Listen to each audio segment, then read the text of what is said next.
लाला जी डाला तो रंगवा के छौड़ी हरे हरे, आ डाल दे तो रंग यही रंगवा के छौड़ी खड़े खड़े।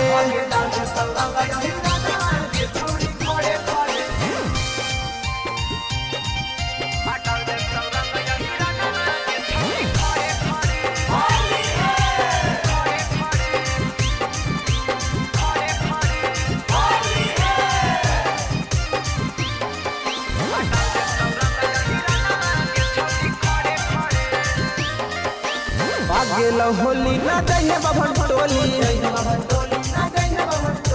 भारत तो छौड़ी तोरा वाला चोली,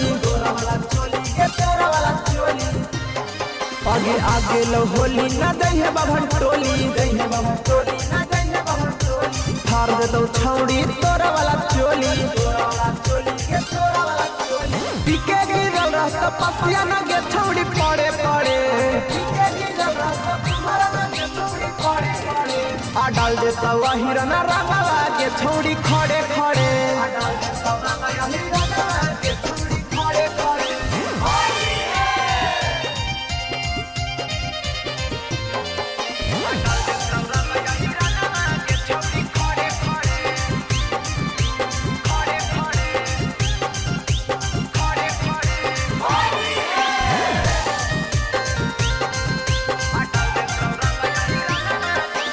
आरिया पीयूष तोरा पड़ल हो पीछे, और रंग जतोगे छौड़ी ऊपर नीचे। आरिया पीयूष तोरा पड़ल हो पीछे,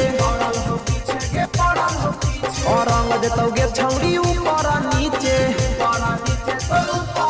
और ये कहा है तो सबे करिए न गे हो बड़े बड़े,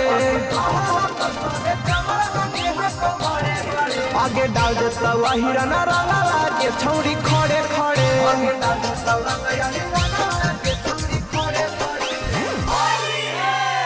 शिवांगी रिकॉर्डिंग स्टूडियो राजगीर।